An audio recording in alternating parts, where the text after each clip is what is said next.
Ja, guten Abend, meine sehr verehrten Damen und Herren. Ich begrüße Sie ganz herzlich im Namen vom Fachbereich 12 Informatik und Herrn Professor Detlef Krömker heute Abend hier zu der Veranstaltung mit Richard Stallman. Bevor wir beginnen, noch ein paar Worte über all diejenigen, die uns geholfen haben. Wir sind so ein eingespieltes Team. Ich fange mal an mit denen, die neu im Boot sind. Unterstützt hat uns die Gewerkschaft für Erziehung und Wissenschaft. Ist da zufällig jemand im Raum? Ja, ganz ruhig aufstehen. Und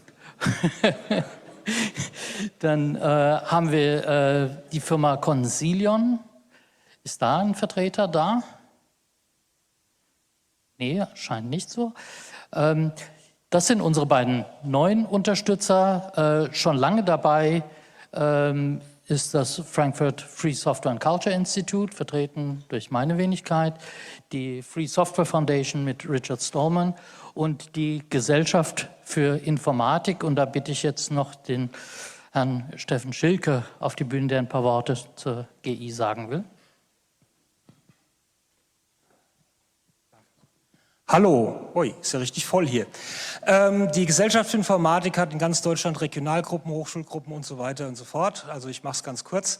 Wir im Rhein-Main-Gebiet machen sehr viele interessante Veranstaltungen, die sich mit Themen der Informatik beschäftigen. Wir haben zum Beispiel nächsten Monat, Ende August, eine Veranstaltung zum Thema Open Data. Das kann man alles auf unserer Webseite sehen, kann man sich anmelden, die Veranstaltungen sind mehr kostenfrei. Wir freuen uns über jeden, der kommt und wir werden das ganze Jahr über noch sehr viele interessante Veranstaltungen anbieten. Also ich würde mich freuen, wenn Sie vorbeischauen würden. Und jetzt noch eine Frage, sind hier Studenten anwesend? Bitte mal die Hand heben.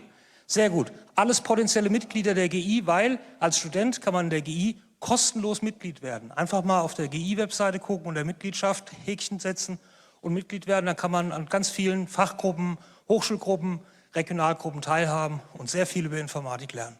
Vielen Dank. Ja, vielen Dank, Steffen. Dann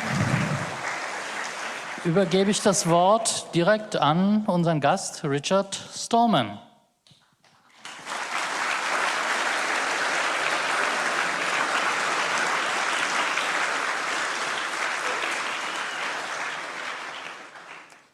Before I start, I have some requests for you about photos and recordings. For photos, please do not put any photo which shows me into Facebook or Instagram or WhatsApp.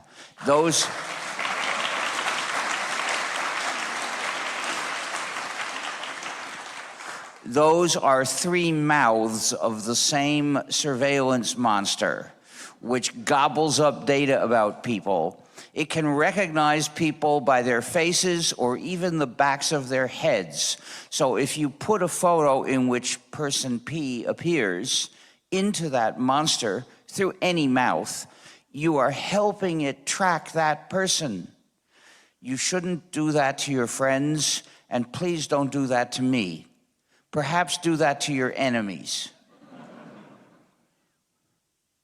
And best of all, don't have a Facebook account.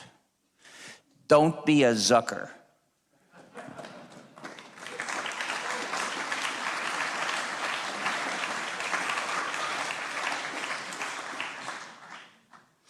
And if you want to take a photo of me with a mobile device, remember that they tend to store the geolocation into the metadata.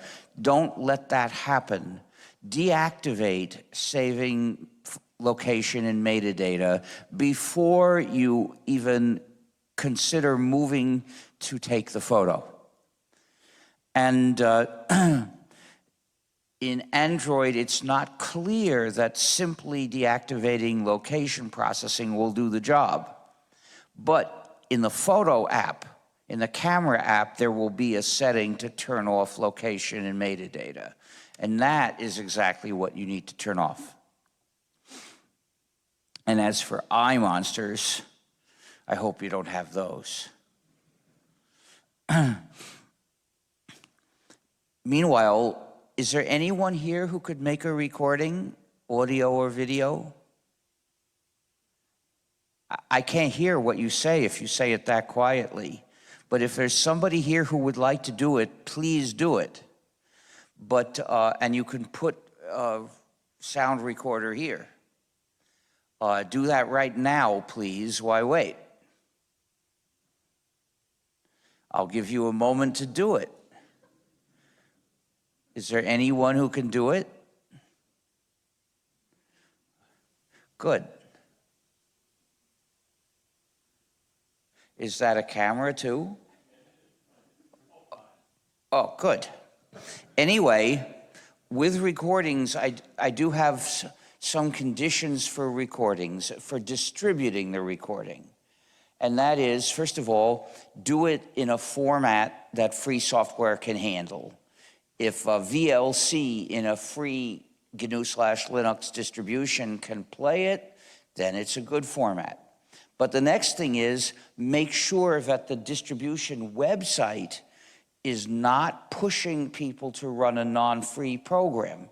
For instance, YouTube. If you access YouTube with most browsers in the normal way, YouTube sends a non-free JavaScript program to run in the user's browser. So that is leading people to run non-free software.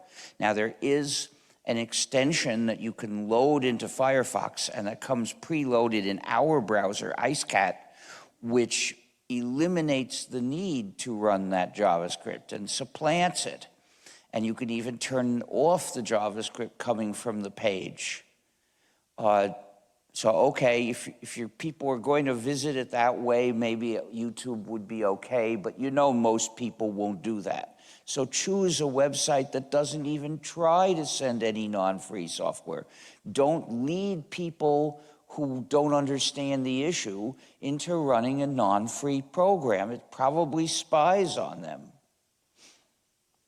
And finally, please put on the recording the Creative Commons No Derivatives license. And please send mail to me, because we might want to post this recording if it came out well. So, this talk is not my usual free software talk. By the way, is anyone going to get me some water? Is anyone, oh good, because I'm terribly thirsty. Terribly, terribly thirsty. Oh good.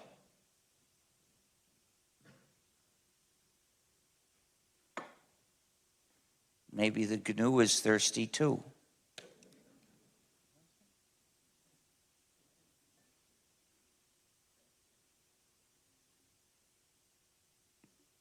Thanks.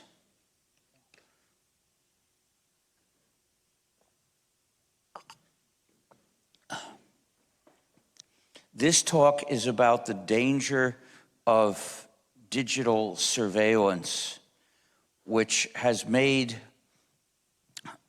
digital activities a menace to the people who do them if they're done in the usual ways. In fact, I'm afraid that the main legacy of digital technology will be the establishment of totalitarian control over everyone's life, worse than the Stasi could do. Much, much worse.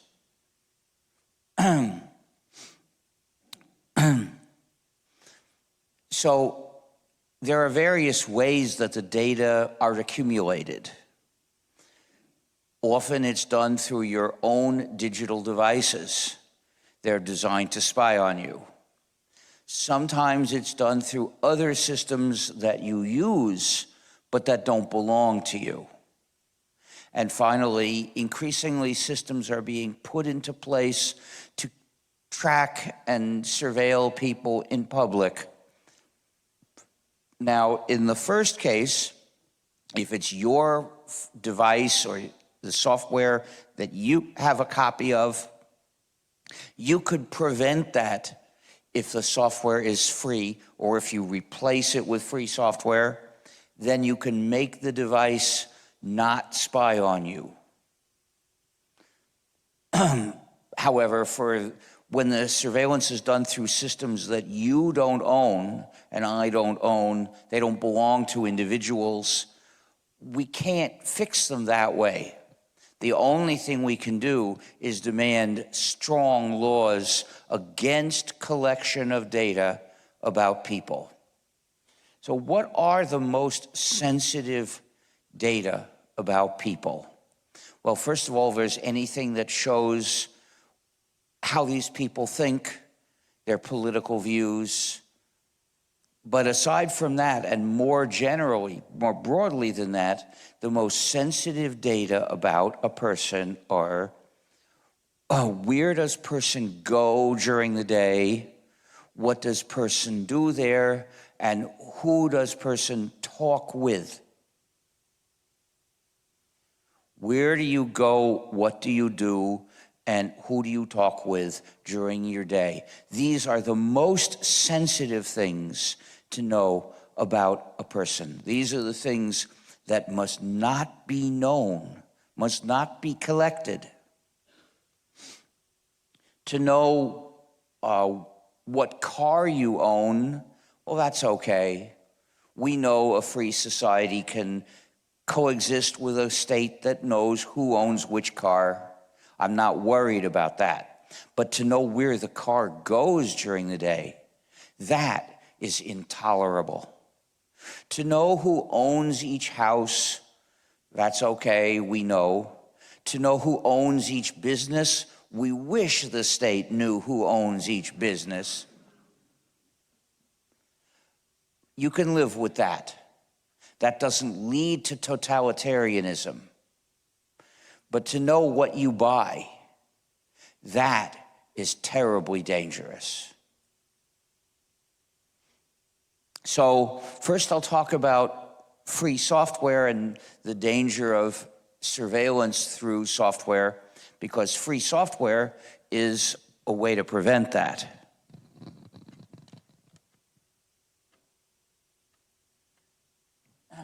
So I will give a brief version of my talk about free software. First of all, when I say free, first of all, what is free software? It's software that respects users' freedom and community. So it's software controlled by the users. What's the problem? I will just put the cable. What? Okay, if you wish.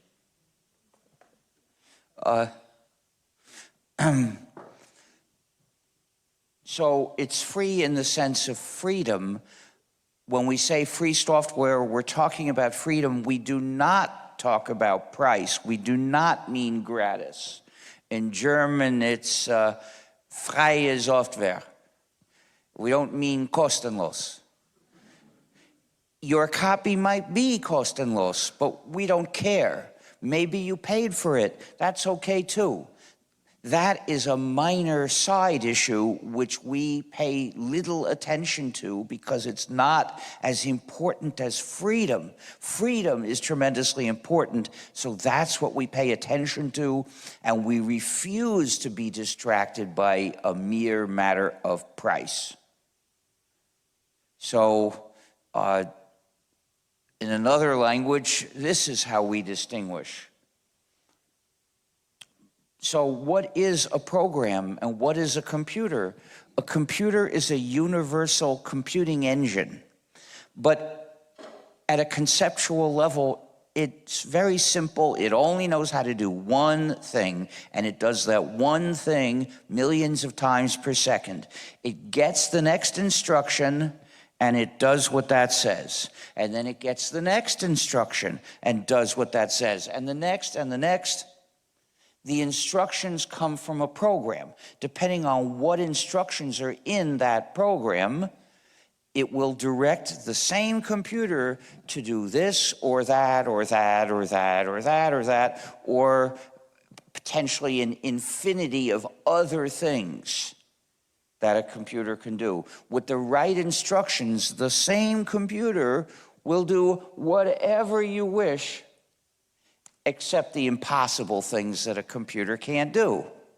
But within the realm of the possible, you could make that computer do anything with the right set of instructions. The question is, who gives the instructions to your computer? You might think it's you when really it's someone else. You might think your computer is obeying you. I'm showing an eye monster here. When really it's obeying its true master all the time. And it does what you ask for if its true master approves, and otherwise it doesn't. With any program, there are two possibilities. Either the users control the program, or the program controls the users. It's always one or the other because there's no other possibility. When the users control the program, that is free software. Why so? Well, free software means software that respects users' freedom and community. But what does freedom mean? Freedom means having control of your own life, control of the activities that you do in your life. But if you use the program to do an activity, control of the activity requires control of the program. So when the users control the program, that program respects their freedom and their community. I'll explain in a couple of minutes how community comes into it.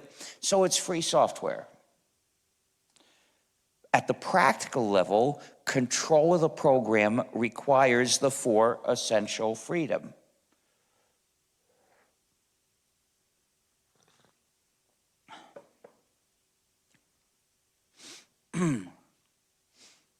Freedom, and because, so these become the practical criterion for whether a program is free.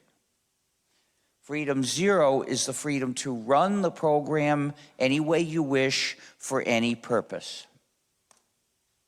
Freedom 1 is the freedom to study the program's source code and change it to do your computing activities the way you want to do them. Why do we insist on source code? Well, there's some source code. It's like a combination of English and math. If you've learned the programming language, you can read it, understand it, and change it to do something else. But in order to run it, we generally convert it into executable code, which is an enigmatic series of ones and zeros. So it's hard to understand, even for programmers. Well, this is a trivial program. It wouldn't take very long to look up what instructions those ones and zeros stand for, since there might only be 3 of them. But when a program gets to be a little bigger than that, it gets to be a substantial job. And even once you've seen what the instructions are, figuring out what they mean is hard. For a real program that might have 100 million ones and zeros, this job is so hard people don't even think of it except as a last resort in cases of desperation. So if the users only get these enigmatic ones and zeros, practically speaking, they're being denied the freedom to change the software. Well, these two freedoms, 0 and 1, together give each user separately control over the program. Separate control means I'm free to change my copies, and you're free to change yours, and you're free to change yours, and you're free to change yours. Well, separate control is, and so here's one user who is exercising per freedom 1 to change per copies. Well, this level of control is essential, but it's not enough because most users are not programmers. They don't know how to study and change source code, and there's no reason they should know how. They may not even be interested. They do other things. There are many different useful things to do in life, many different kinds of talents and abilities that people can have. So, it's not an acceptable answer to say, well, you should know how to understand and change source code. But even though they're not programmers, they still deserve control over their computing. How can non-programmers have that? Through collective control. which is the freedom to cooperate with other users to exercise control over what that program does and make it do what the group of users wants to do. Well, here we see a group of 3 users who were working together and then 2 other users who were not. In the group, the 2 on the right are both changing the code. They must be programmers. The one on the left is not changing the code. Maybe person is not a programmer, but is exercising control of the program by participating in the group's decisions about what changes to make. And as for the other 2, well, if they all know each other, they're free to work together, but it's not required. They all have a choice about whether to work with the others. Well, collective control requires 2 more essential freedoms. That's why there are 4 of them. Freedom 2 is to make exact copies and then give or sell them to others when you wish. And freedom 3 is to make copies of your modified versions and give or sell them to others when you wish. With these 2 freedoms, the group can function. Any group can function. When one member of the group makes a modified version, person through per freedom 3 can make copies of that and distribute them to others in the group. And each of them through freedom 2 can make more exact copies of that version and redistribute them to others. Each one of them also has freedom 3, so a person can make a modification of that version and distribute it too. But that's not the scenario I'm showing here. The group does not have to have a formal structure or a name or a list of members. Whichever users are working together today, they are a group and they're free to do so. So freedoms 2 and 3 are not limited as to who you can distribute copies to. You can offer copies to anyone. In fact, you can offer copies to the general public, which means publishing that version. It's getting hot in here. I wonder if it's possible to open any doors or windows. You know, occasionally there is a use for windows.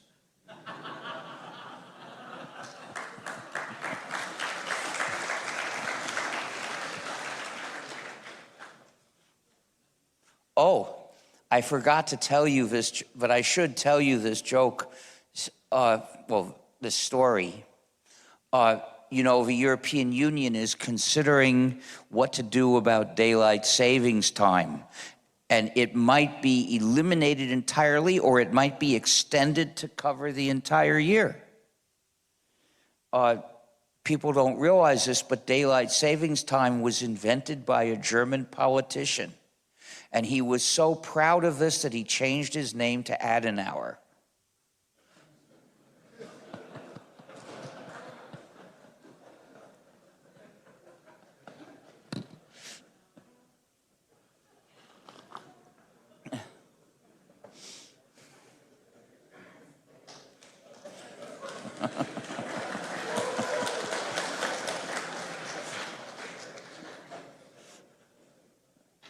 So, if the program comes with the 4 freedoms, then the users, both separately and collectively, control what the program does. And that makes it free software. And let me repeat these 4 freedoms because they're so important. Freedom 0 is to run the program any way you wish for any purpose. Freedom 1 is to study the source code and change it so it does things the way you wish. Freedom 2 is to make exact copies and give or sell them to others when you wish. And freedom 3 is to make copies of your modified versions and give or sell them to others when you wish. But if one of these freedoms is missing or incomplete, then the users do not control the program. Instead, the program controls the users and the owner controls the program. which means that this program, this non-free or proprietary program, this user subjugating program, specifically because it is non-free, it generates a system of unjust power for the developer over the users. Every non-free program is an injustice. It may not be visibly annoying you today, but it is always an injustice. It's always something that should not exist. It's better to do nothing at all than develop a non-free program. Because if you do nothing at all, you're not doing harm to the world. But if you develop a non-free program, you're doing harm to the world. At least if anybody else uses it, then it's harm. And so you shouldn't do that.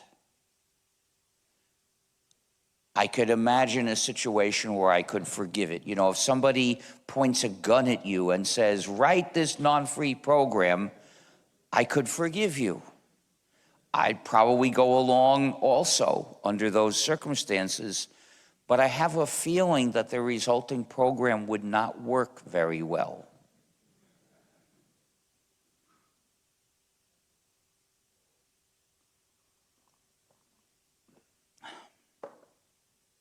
But if you need to make some money, do it some other way. I decided that if I needed to make money and couldn't do it by working on free software, I'd rather become a waiter than write non-free software. There's nothing unethical about being a waiter. It's perfectly respectable and honorable. Developing non-free software is not.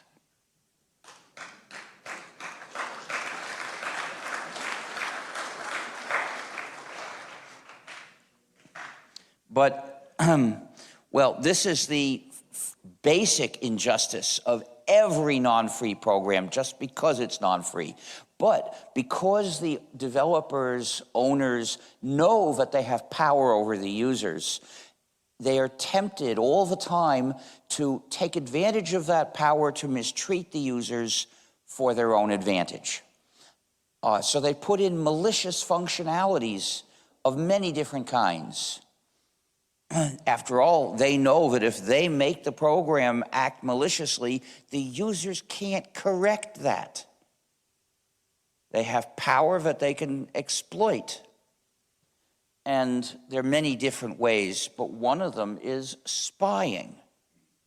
Non-free programs generally spy on the user. It's the usual case, by the way, that non-free software is malicious. If there may be some non-free programs which do not have malicious functionalities, but they are the exception. So this example is the Amazon swindle. That's not its official name. But since it swindles their users out of the traditional freedoms of readers of books, I think the name swindle fits the product.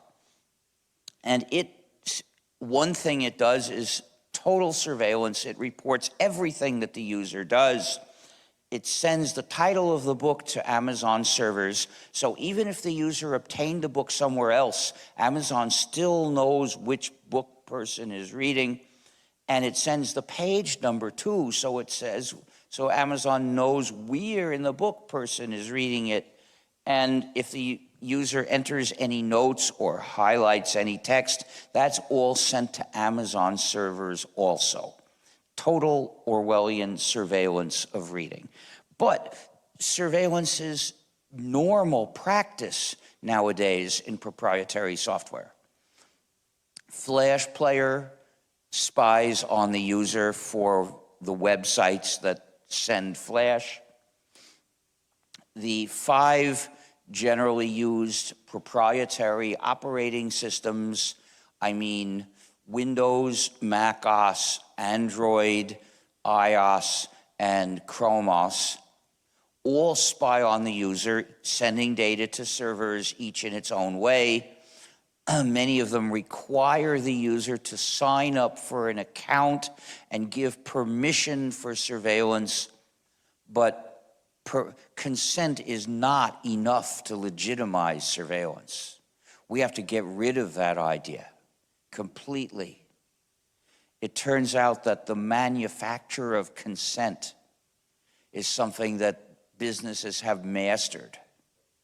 They say, in order to use this service, you must consent for all the data we're going to collect about you, including a long list of vague categories, very broad, and others. And people agree because they've been brought to the point where they can't imagine doing without the products that they're going to use or that are going to use them. And then the apps typically spy on people too.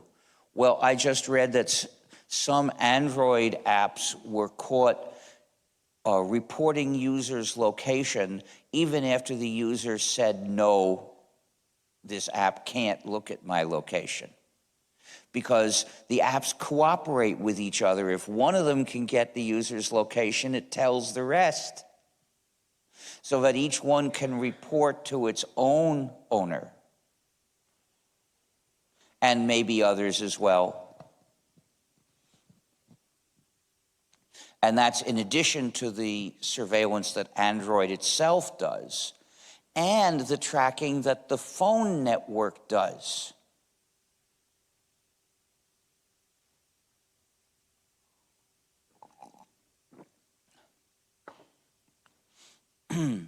Somebody did a study of hundreds, maybe I think 1,000 of the most popular Android apps, and determined that, it was checking for one particular surveillance mechanism that was easy to detect without seeing the source code of the application.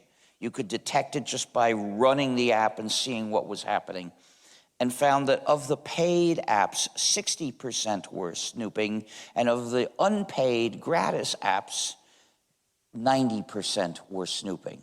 I don't say free apps because none of these were free software. So I think I'm justified in saying that surveillance of the user is the normal practice. Treating the user honestly is the exception.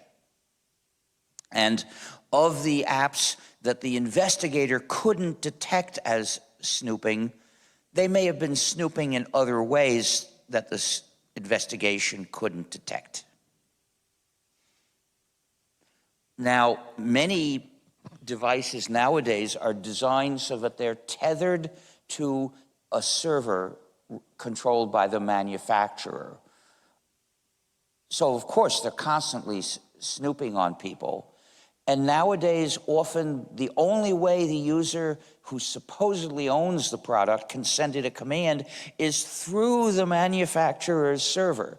And the answer comes back through the manufacturer's server, which means the manufacturer is spying on everything. And Google felt that that wasn't enough. It wasn't enough to find out whatever the user did through the Google Home controller. No, Google had a plan to require manufacturers of other products, if you want your product to be controllable through the Google Home controller, you must agree to inform Google of everything that the user does with that product, whether it was done through the Google Home controller or not. So it's pressuring other companies to give it total information about users' lives. The other nasty thing about this architecture is if the manufacturer switches off the server, all the users can't give commands to their products anymore. And the manufacturer will do that if the disservice that it provides is no longer bringing in enough money to make it worth operating the server. So as the devices get to be somewhat old, they may all break one day because the server is off. And I saw that this was happening a few months ago. I read that this was happening for some kind of product. And another case, Microsoft set up a system for reading ebooks with DRM, digital restrictions management, that was based on sending a query to Microsoft's server every time the user wanted to start reading a book. And this was costing too much, so Microsoft announced it would switch off the server and all of those books would stop working. So any product which is tethered to the manufacturer's server is obviously intolerable. By the way, there's a broad range of such products. There is still a home security camera which users could connect to directly and watch, but then the manufacturer said, starting now, you're going to have to get an account on our server and connect to our server. And I think it also involved paying rental for the account in order to watch the device more than a few minutes. But what this implies is that the manufacturer is watching all the time. Who knows who else is watching? Maybe the FBI is watching. Maybe some criminals are watching. There's even a sex toy which was designed this way. So it accepts commands from somebody else over the internet. Well, that functionality could be enjoyable in some circumstances. But I expect that the other person has to make an account on the server, which means that the company knows who it is. And then all the commands have to go through the server, which means the company knows exactly what these people are doing together, at least in terms of the commands and the responses. But we know that the product was designed for surveillance because they put a thermometer in it. Now, why do you need a thermometer in a sex toy? Did you ever want a thermometer in your sex toy? I doubt it. Why in the world would you need that? But the manufacturer wants a thermometer so it can tell whether the device is in contact with a human body. And I suspect it can also tell how the device is in contact with a human body through that same temperature measurement. If they can't tell enough, they'll put more sensors into the next model. I mean, to me, the idea of getting a product like that was ludicrous.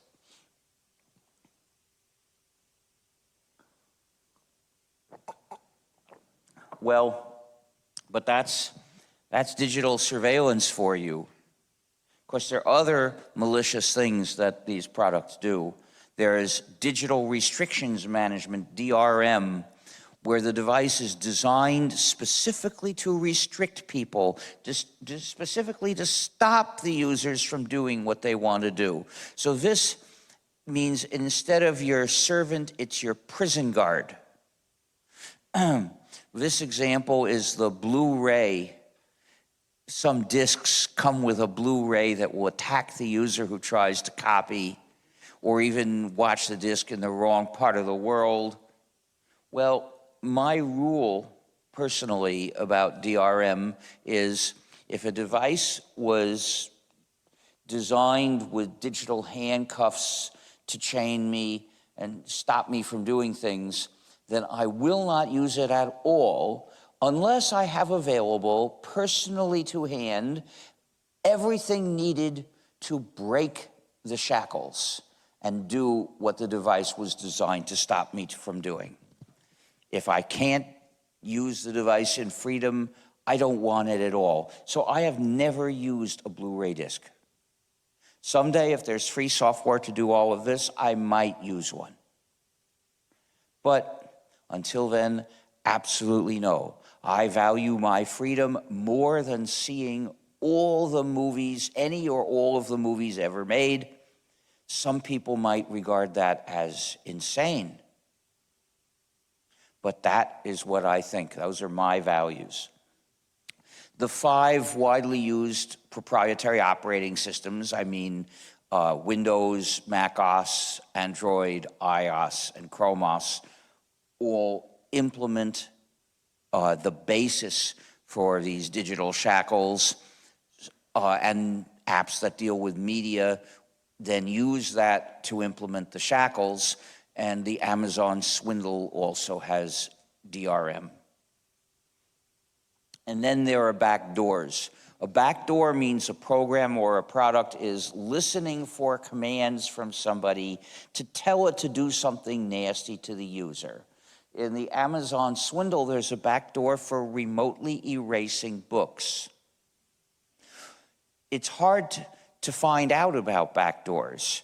After all, they don't let us look at the source code, so how do we know that there's a backdoor? Only through observing it functioning. And that's what happened with the Amazon swindle. One day, Amazon remotely erased thousands of copies of a particular book, and of course the users, those who tried to read that book, noticed it wasn't there. Some of them saw the book disappear while they were in the middle of reading it. So this was a grand Orwellian act. And what was the book? It was 1984 by George Orwell. If I were writing fiction, I would never have picked that. It would have been too implausible for fiction. It just happens to be historical fact. There was a lot of complaint about this, so Amazon said it would never do this again unless ordered to by the state. Which, if you've read 1984, was not very comforting. But Amazon doesn't seem to have taken that promise very seriously, because a few years later, it returned to remotely erasing books without even an order from the state. So this is obviously crap. I wish it were unusual in being obviously crap. Well, we know of a few other backdoors. There's a backdoor in iOS that allows Apple to remotely erase any app. And in Android, Google can remotely erase any app, or it can forcibly install any app. A backdoor in a driverless car could be very dangerous, because it could be used to tell the car to take you to someplace you didn't ask to go, like the CIA black site or secret police headquarters, or even non-secret police headquarters. And it would do it, and it could be told not to let you unlock the doors. There's no limit to what nasty thing it could do. Now, will this feature exist? Will countries use it? I'm sure China will. I'm sure Saudi Arabia will. Perhaps in that country, the taxis will be equipped with saws so that you could arrive at their chosen destination pre-dismembered.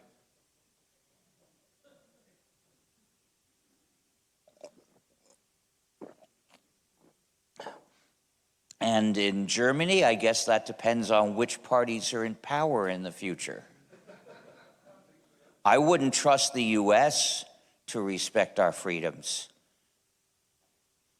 So what we need to do is make sure that such taxis have absolutely no way of determining who the passenger is,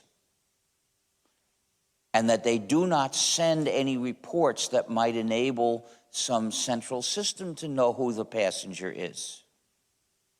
No biometric censors at all.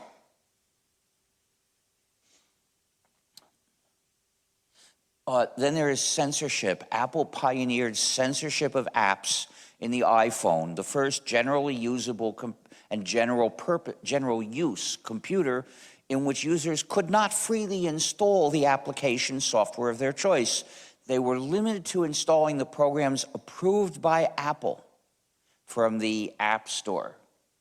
Apple practiced this censorship power arbitrarily based on its own business interests and political positions until 2017, at which point China ordered Apple to block certain apps that people could use to get through the Great Firewall. And Apple discovered that it had to obey China. That China had Apple over a barrel, that Apple could not refuse to censor for China, but this is only because Apple had given itself the power to censor for itself. If Apple had made these computers respect users' freedom, at least minimally, like the other computers before it, then it would have had an answer to China. Oh, China, of course, we always want to make you happy, but this we have no ability to do. We don't control what users install. Poor Apple. Forced to do wrong for China and no longer only for itself. When users found a way to bypass the censorship, they called it jailbreaking, recognizing that this computer was designed to be a jail for the user. Sometimes you find a universal backdoor. That means that the owner can change the code at a distance. It's universal because it means the owner can do any nasty thing whatsoever to the user. Step 1, write code to do that nasty thing. Step 2, forcibly install that code. Step 3, well, let it run. So it means that the user is totally at the mercy of the owner of that program. Microsoft Windows has a universal backdoor since Windows XP. It was discovered by analysis of output messages by some experts who deduced that Microsoft could forcibly install any change in the software. Microsoft did not acknowledge that this was true, but with Windows Vista, it proudly announced this using a nicer sounding name, Auto Upgrade. It's the same thing as a universal backdoor, except it sounds nicer. And this illustrates an important point. With a non-free program, you have no security against whoever controls the program. With Windows, you have security 0 against Microsoft. With macOS, you have security 0 against Apple. And with Android, you have security 0 against Google. But every non-free software is developed and owned by some entity, so every non-free program has a gap in its security, a gap that's pointing in a particular direction and is completely empty. It's like building a castle where there's a 50-foot gap in the walls in some particular direction. How safe are you?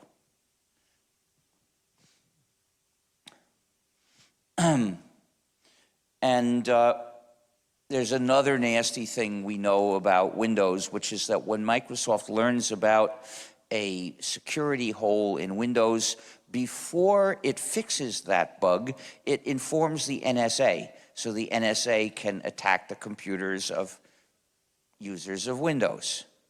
Now, we know this through the press. We do not know of similar facts about any other company and program, but that doesn't mean it isn't so.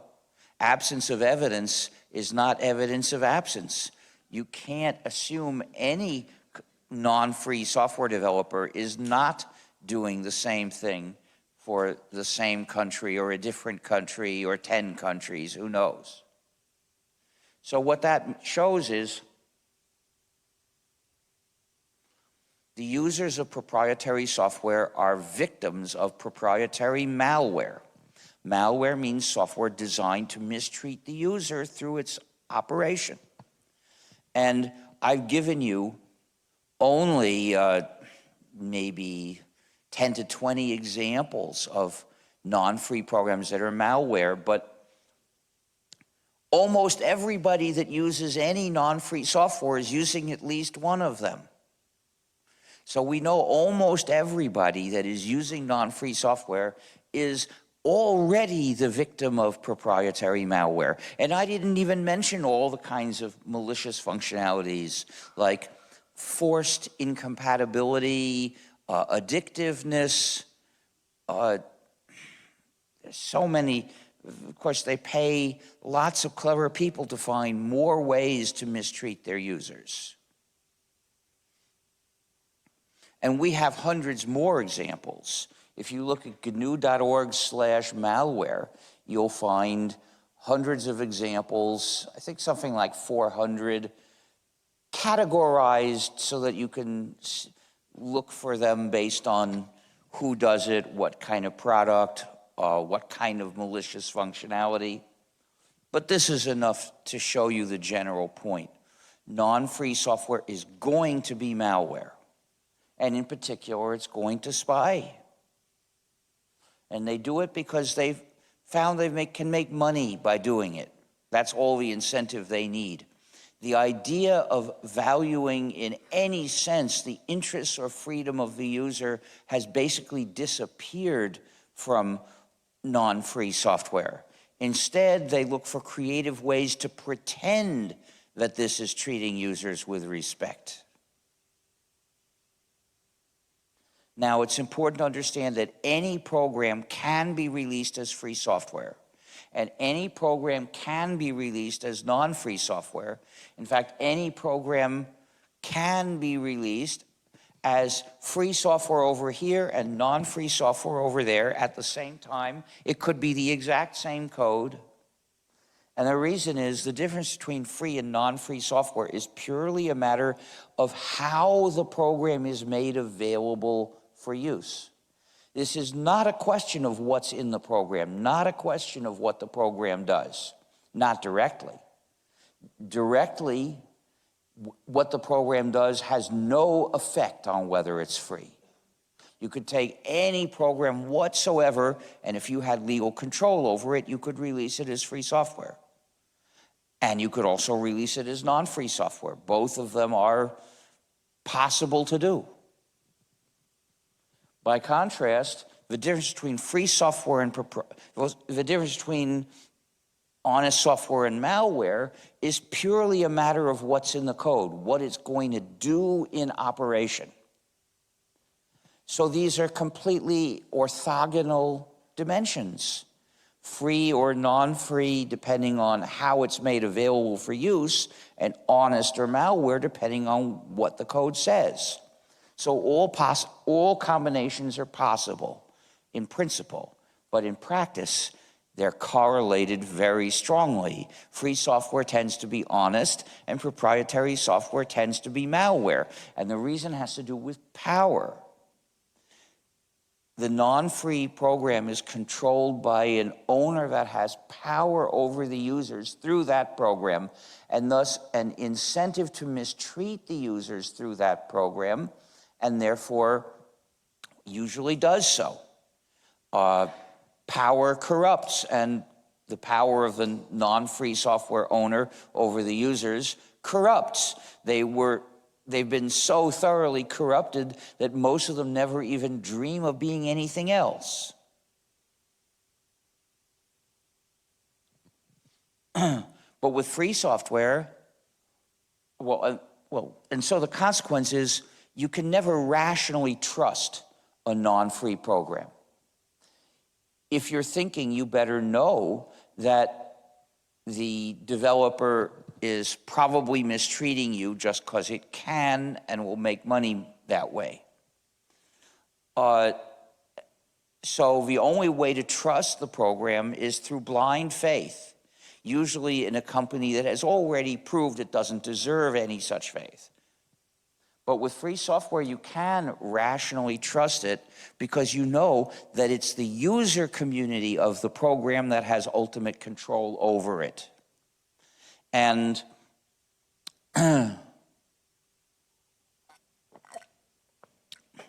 and we contributors to that program know that. We know that although we can contribute changes, we are not the ones with the ultimate say. The users are, and if we put in something that the users don't like, they will change it sooner or later. And if we put in something that is devious and nasty, somebody will figure that out, and the users will change it. Of course, the users can change bugs as well. Most of the bad things in a free program were not put there intentionally, they're mistakes. But the users can also fix the mistakes, and that's very important. So what that means is that the users of a non-free program have a defense against any eventual malicious functionality. Namely, they don't have to just swallow it, they can change it. And if you're not a programmer, well, there are other users who are. And they will want to protect themselves, but they will also appreciate the good of protecting other users, including you. So it's not necessary for every user to be a programmer, for every user to have a rational basis to trust the user community of that program. Now, this defense is not perfect. It doesn't guarantee that no free program will ever have a malicious functionality. But it's a hell of a lot better than being totally defenseless against owners that usually do put in malicious functionalities, and there's nothing the users can do. So you should recognize a non-free program is a trap to mistreat you and escape and come to the free world that we built with the GNU operating system and the kernel Linux. Now, this is as far as I'm going to go talking about free software right now, because it's true that with free software, we can prevent the surveillance. We can fix the program not to spy on us, but the software in our computers is not the only thing that spies on people digitally nowadays.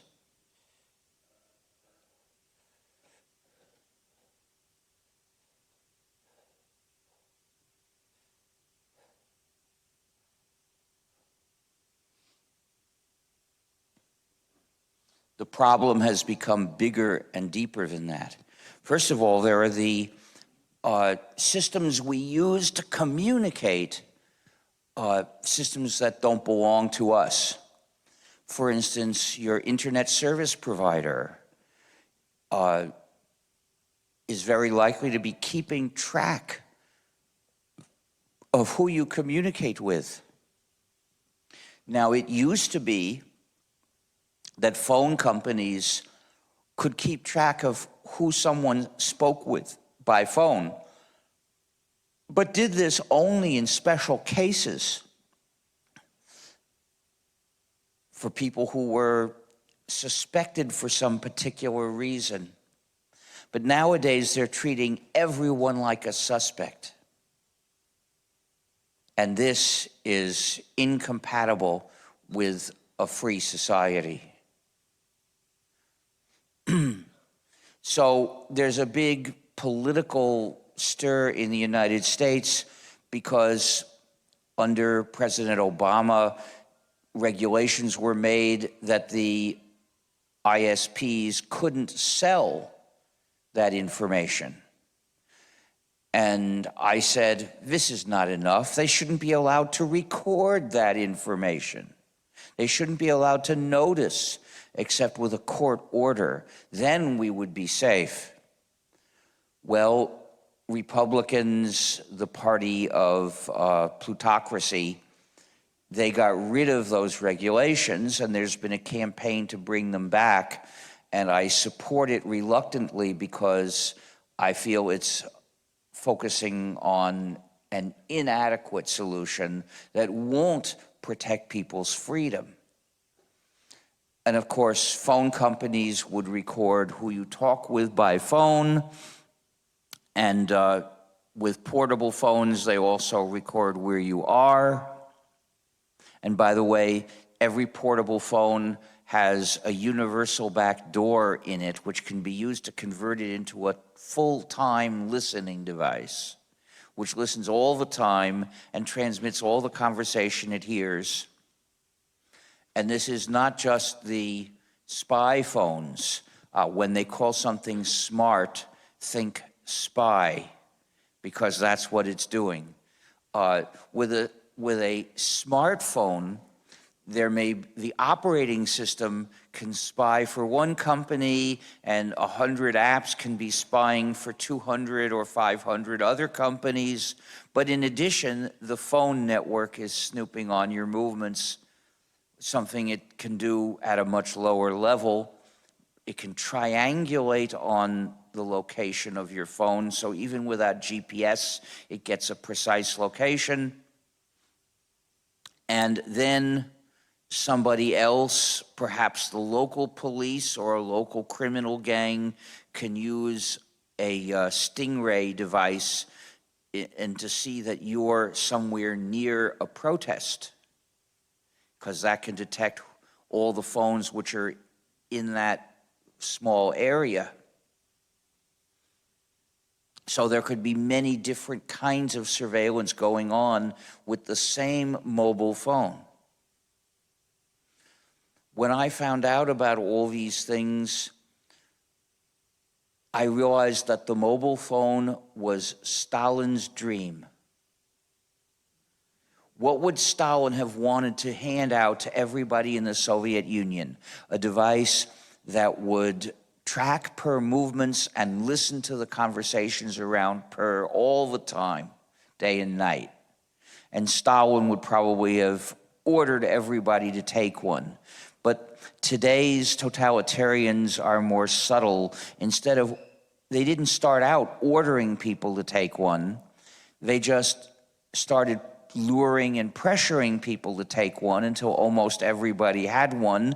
And then in some countries, they're starting to change how services are used so that there's some government services it's hard to arrange to use without having one of those Stalin's dream devices, and maybe hard to get a job. It may be, all sorts of things that people find it hard to do, and except for those who value their freedom enough to fight for it, people are surrendering.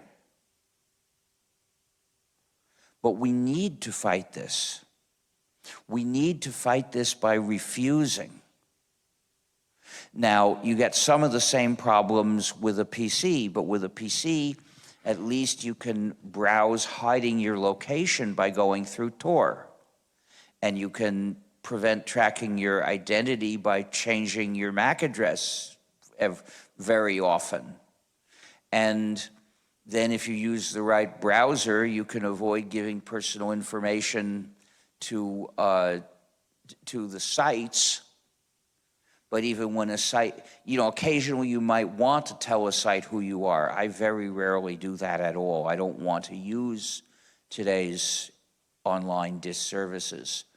But when you want to do that, at least they can't tell where you are if you're going through Tor. So you're much more protected with one of these than you are browsing the same sites with a mobile phone, because the way the mobile phone connects will not let you protect your privacy even partly like this. So this has to do with things like ISPs, cable TV. Nowadays, almost all the TVs that are sold are, quote, smart TVs, meaning spy TVs. They're designed to report what you are watching. And a manufacturer said, well, of course they're all smart. If we couldn't track users and sell that data, we'd have to charge more for the TV. Well, okay, I'll pay for freedom. I'll pay for anonymity. I'll pay not to be surveilled. There's even some kinds of smart TVs which have a video camera.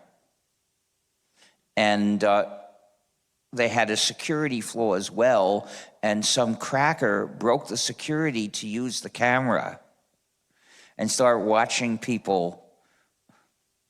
There's a, I suppose still is, a British comedian who told the joke, a lady came up and said, didn't I see you on such and such? And I responded, I'm sorry, we can't see out the other end. I don't know. Well, that's changing now. Maybe they wouldn't give that information to the performers in a program, but the company is starting to collect that kind of info. Who knows what? Next, there may be a face recognition module in the TV. That would make it really smart. So this applies to cable TV systems, to ISPs and phone companies. But it also applies to payment. Now, I better show you this button that I often wear. It says, don't be tracked, pay cash.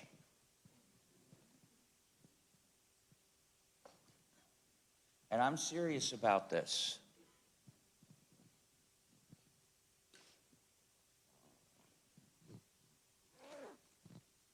I don't make exceptions. I use my credit card for flights. After all, they demand to know my identity. That shouldn't be the case for domestic flights. You shouldn't be required to give your name for any kind of domestic transport.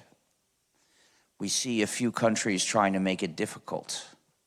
I had to really push to get an anonymous ticket in a train station in France, but I insisted,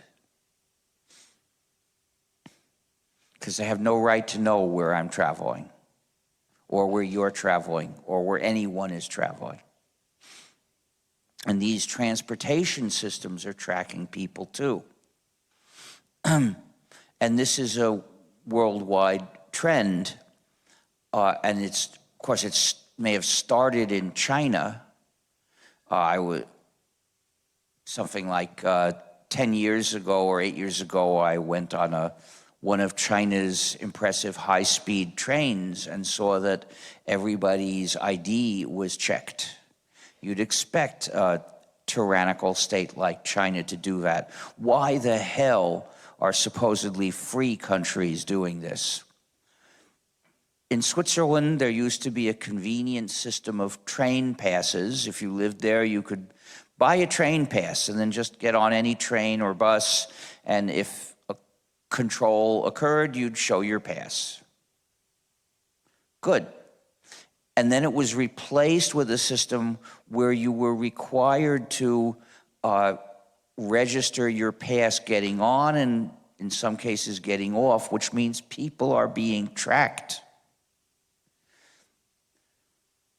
If the GDPR is to mean anything, it would have to be interpreted as saying that that kind of train pass is forbidden. It is obviously possible to sell passage in trains without knowing who is buying. Therefore, the law should require that the system not ask, not find out, not remember, not know anything about who the passengers are, with the possible exception of specific court orders to track a certain person or people at a certain place for a certain amount of time, because this is how we have to keep the power of the state in check. If the state can track everybody all the time, it becomes too powerful, and it will be tempted into using this power in horrible ways. We have to limit this power so that it can only be used for legitimate purposes, so that it doesn't build a database that invites tyrannical use.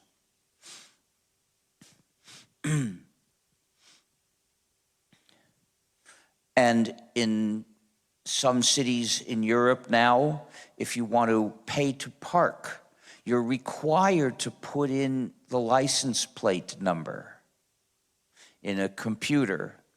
So that system not only collects money, as other systems used to do in the past, but it tracks everybody's movement with cars. And that must be eliminated. It's too dangerous. The arguments for this are that it makes it cheap and easy to check for illegal parking. So what? What importance does that have compared with people's privacy? You will find, of course, a tremendous focus on data protection, meaning once they collect enormous data about people, trying to prevent it from being misused. But that attempt is incomplete. You see, once the database exists, it will be misused because there are so many ways it can be misused. It can be misused by the organization that collected it. And data protection regulations may limit that.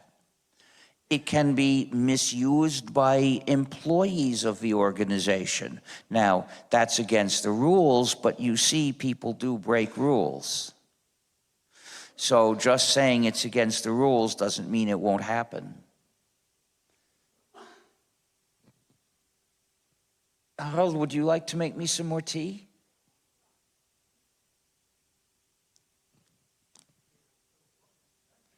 Oh, there is. I've only made one mug of tea.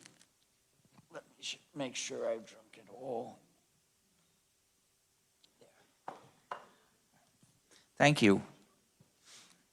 So then the data can be leaked somehow, and then all sorts of people might use it to hurt people. Or crackers might break the security of the server and steal the database and use it to hurt people. And finally, the state might come in and demand a copy and use it to hurt people. The GDPR doesn't even try to stop that. It doesn't cover so-called security activities, which are the ones that give the biggest threat of tyranny.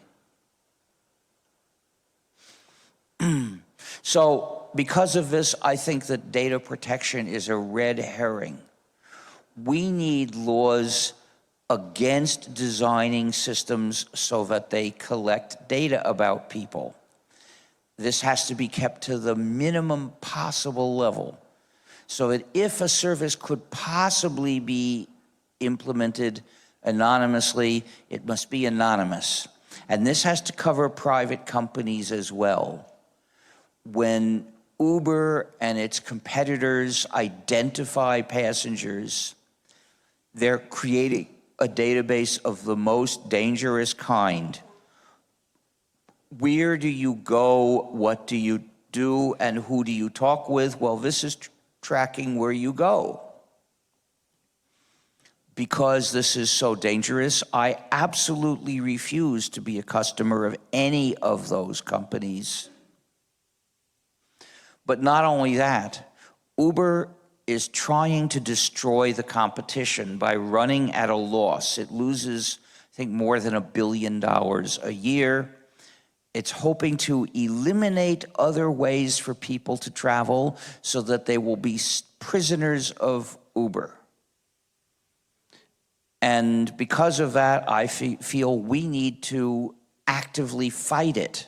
It's not enough just to say, I refuse to touch you. No, I won't get in an Uber car even if someone else is paying. I look for opportunities to fight Uber. That's why I publish why you should not do business with Uber.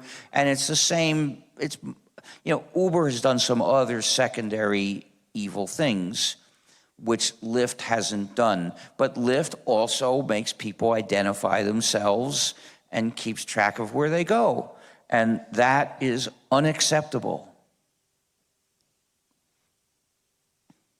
So we should organize to require them to permit anonymous transportation that doesn't track anyone and make that a requirement of being licensed to operate.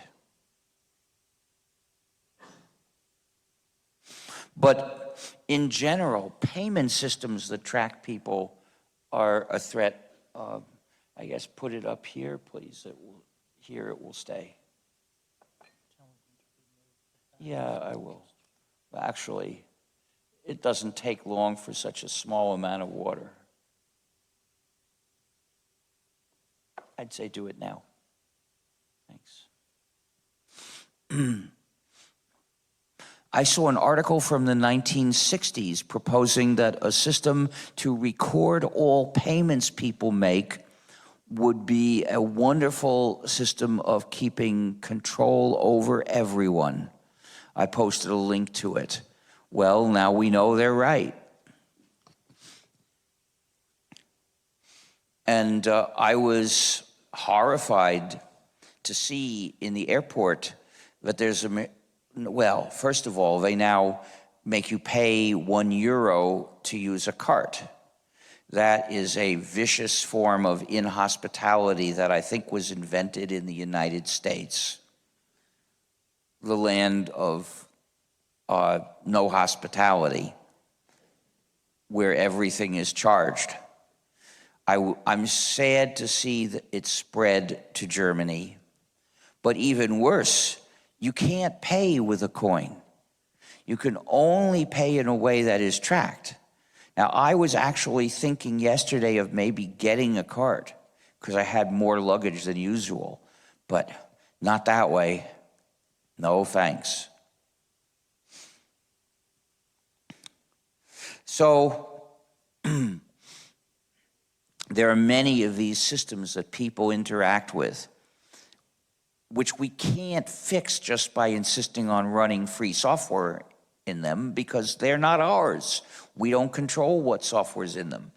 If a driverless taxi someday comes to pick you up, well, it doesn't directly solve the threat.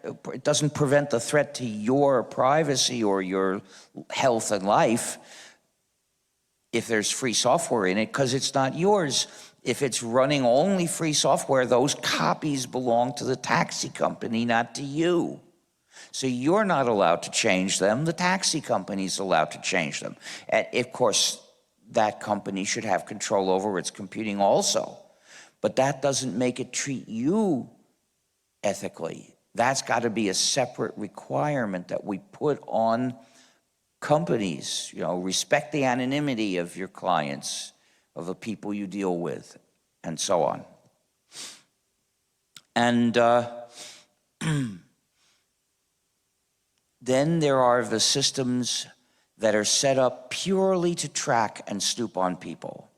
Things like license plate cameras, face recognition cameras, systems to recognize people by their heart rhythms. I read that such a system was just experimentally developed. Who knows, we may face that in the future. Any sort of thing that is put in public just to snoop on people. And that includes surveillance cameras, cameras that watch someplace that isn't somebody's home and inside someone's home, and then they transmit the video somewhere else where people could be watching and tracking you around the city.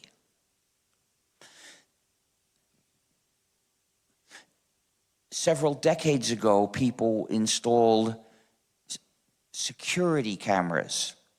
They would watch some area, they would make a recording locally, which would last for a few weeks and then would be overwritten. And during that time, if somebody wanted to look at it, person would have to come there physically and take out the recordings, which meant that it wasn't feasible to track everybody's movements all the time using cameras like that. It was too much work to see what one camera had recorded. So they were useful for security, but not threats of surveillance. We should require cameras to be of that kind. Laws should permit security cameras and prohibit, absolutely, surveillance cameras. No remote transmission of these videos. People should be allowed to make video recordings from time to time as they go through their lives, but a systematic scheme, a system to collect these and bring them to one place, that should be illegal, because that's what makes it too easy to persecute dissidents.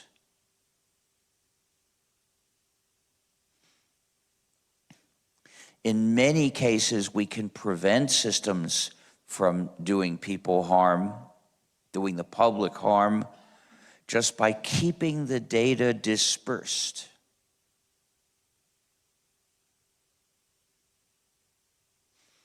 And we should have legal requirements to do that, specifically to prevent massive surveillance, but still have a way to look at whoever committed a crime.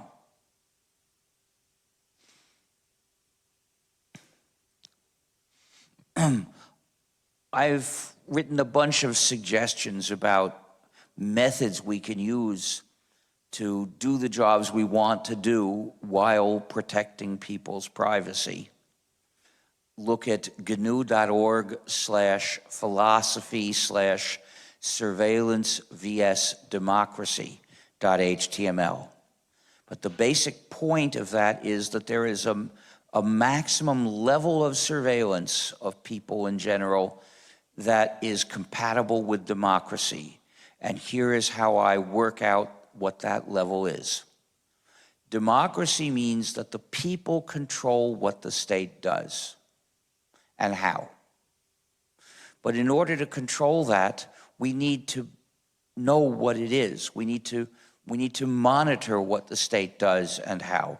But states often do things secretly and try to conceal from the public how they do things, what they're doing, especially the nastiest things, the things that are war crimes or crimes against humanity.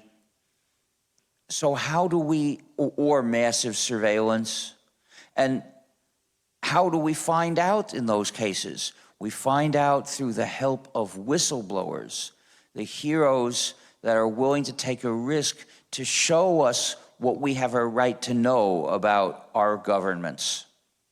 And that gives us a chance to try to make them stop it. But governments tend to call these heroes criminals, spies, and try to put them in prison, as they did to Edward Snowden. And at this point, there's something I have a duty to say. 3 cheers for Edward Snowden. Hip, hip, hooray. Hip, hip, hooray! Hip, hip, hooray!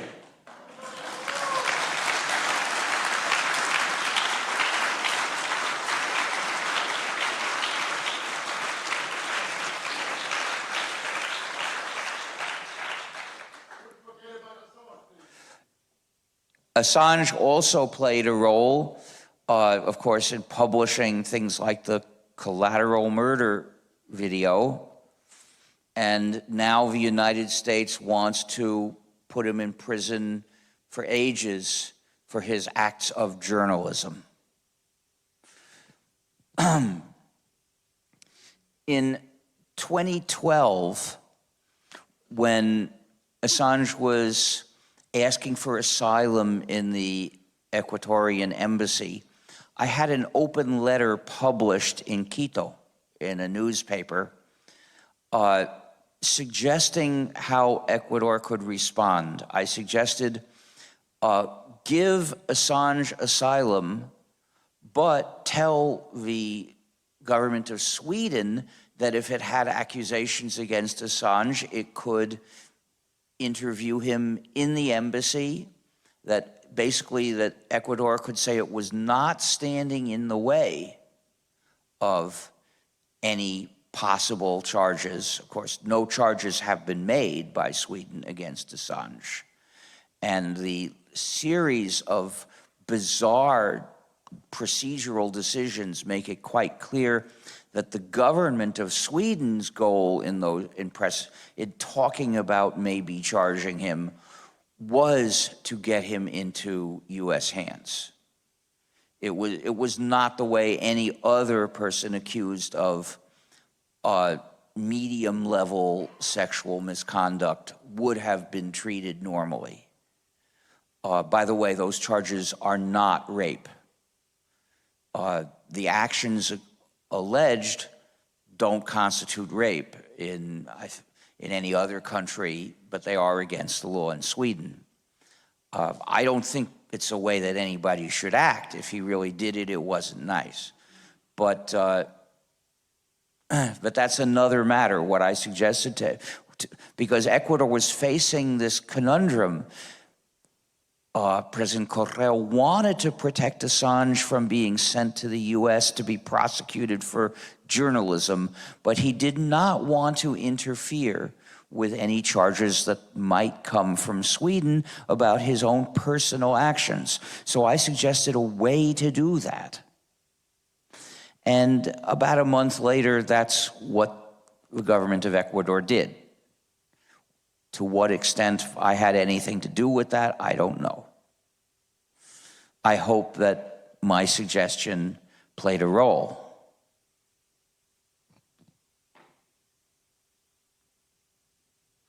In any case,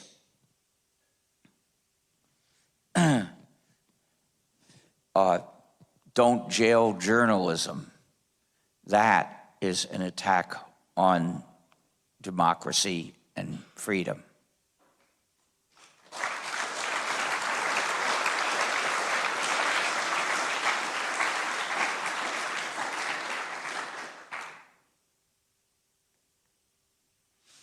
So, but to get back to the final point I'm making, which is of utmost importance and generality, if the state can find the whistleblowers, it can imprison them. So if we want it to be safe to be a whistleblower, we must make sure that the general level of surveillance of people is not enough to find the whistleblowers. That's what we must do to have a democracy and human rights. We must make sure that surveillance remains below that line. And today, surveillance has gone way above that line. If a measure to protect privacy fails to get rid of most of the surveillance that currently exists, it's not strong enough.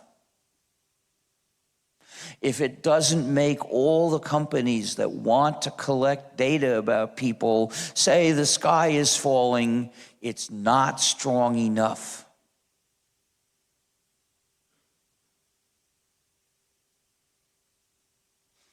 Now, they will try to confuse us by talking about data protection, about limits on what data can be sold and how. There are usually loopholes in that. For instance, the companies that collect the data, they may, of course, associate it with particular people. They may know the name of the person being tracked in any record. They may sell it anonymized, meaning deleting the direct personal identifiers, but research has shown that it's not that hard to figure out who it's about, or at least who it's probably about. So the data accumulators sell it to data brokers. The data brokers may get it without a name, but they can figure out that this record is about the same person as this one and this one and this one, and one of them has a name, so now it knows who all that data is about. And in the US, the FBI has the authority to demand secretly almost all databases of personal data without going to court. It just gives a, quote, national security letter, unquote, to some employee of whatever organization has the database and says, give this to us or we'll put you in prison. And don't ever tell anybody. So the FBI will get all these databases with the names and combine them into a single record about each person. And this has gone on to a tremendous extent. It was recently published about how much data Palantir keeps about, well, I think they have 600 million records. That's enough to be everyone in the US plus a lot of others. And in some parts of the US, any one of those armed officials that like to shoot blacks can get the full record about basically anybody in a few seconds.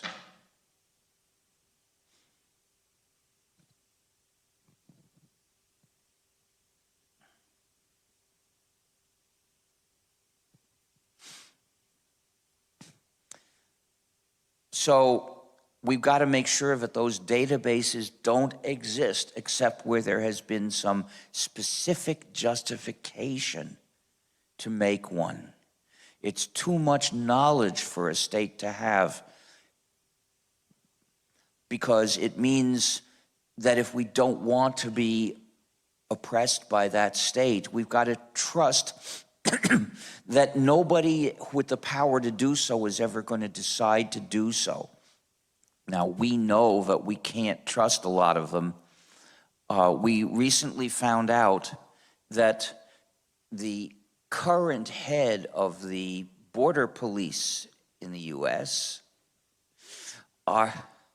was a member of a secret Facebook discussion group together with at least 1,000 or maybe more staff, where they talked about basically despising immigrants.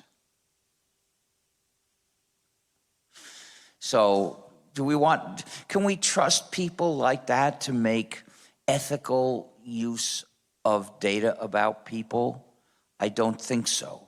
What we can trust is if the systems don't collect so much data, they've got to be specific kinds of data that is allowed to be collected for some reason. And that's all.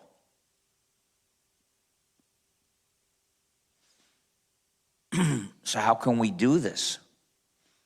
It takes political organizing.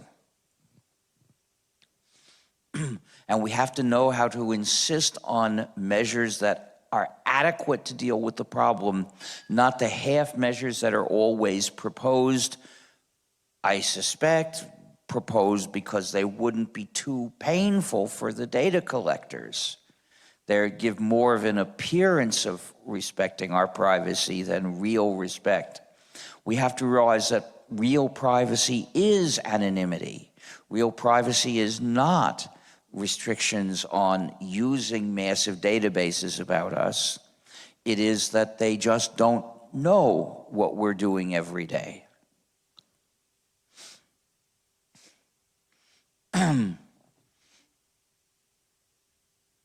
And let's see. So the smart city idea is, well, remember that when you hear smart, think spy. The idea of a smart city is to spy on everything everybody's doing and have a giant database that knows everything about people, and as a result, it could make life totally convenient for those who are considered important enough to deserve this convenience, which won't be most people, I suspect. Most people may get some limited amounts of convenience from it, but they will all be menaced by the possibility of omniscient enforcement of whatever laws may be imposed on them.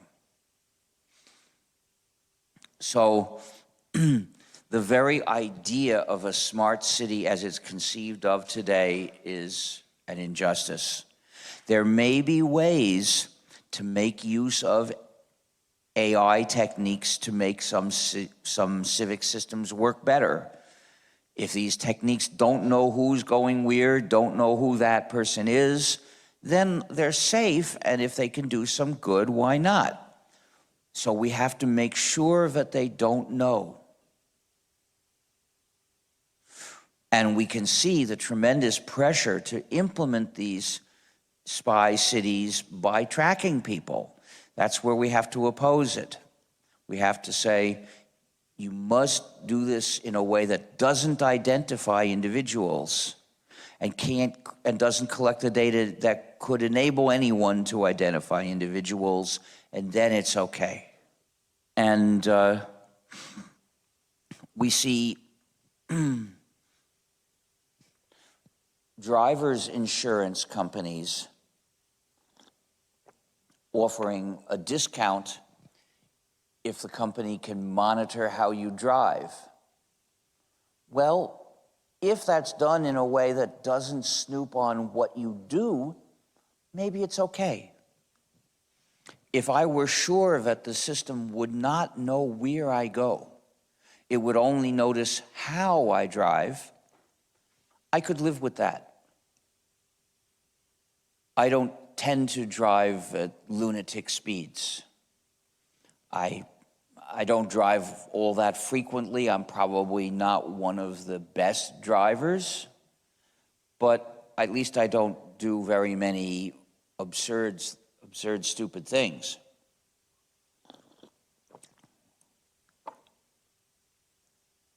What is that?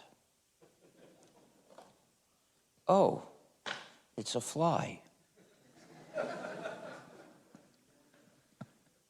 Would you like to empty this cup and make another?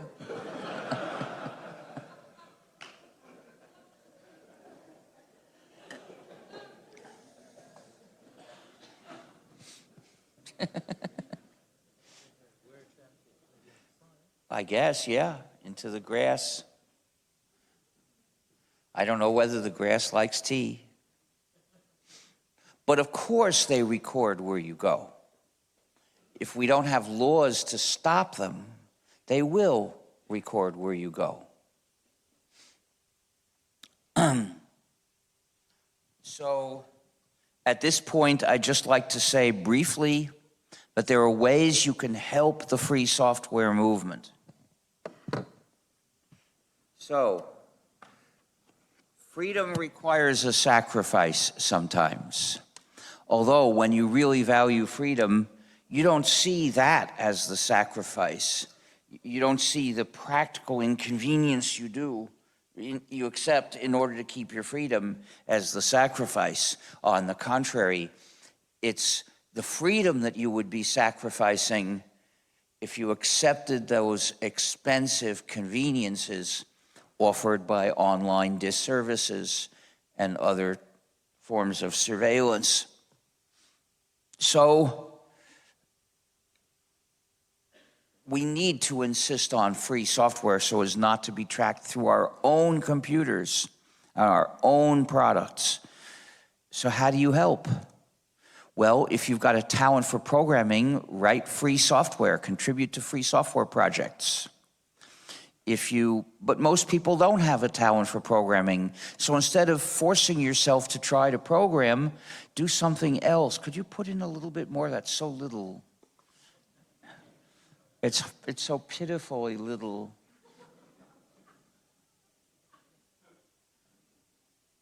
I really like tea. So if you don't have a talent for programming, do something else like organizing the efforts to campaign for the free software movement. We need people to form local activist groups. We need speakers. If you don't know how to speak in public, well, join Toastmasters. There must be a Toastmasters club here. You can get good at it. We need people to persuade schools and governments to move to free software. Schools are making the students use computers that spy on them so that they can then run proprietary programs that enable other companies to spy on them and restrict them also through all the other unjust effects of proprietary software. This should not be allowed in a school. And government agencies, well, they do their computing for the people. And they have a duty to the people, a responsibility to maintain control over that computing rather than letting it fall into private hands, because the government's responsibility is to make sure its computing is done properly for the people for whom the government exists. And we need people to spread these ideas and organize to make it happen. You can help other users. If you're an expert user of GNU/Linux, that's the GNU operating system with Linux as the kernel, then start a GNU/Linux user group and help other users. Or if there's already a GNU/Linux user group, go there and help users. If there's already one, but it calls itself erroneously a Linux user group, which means not giving us any credit for our work, then you could go there and help users and explain that the group really should change its name.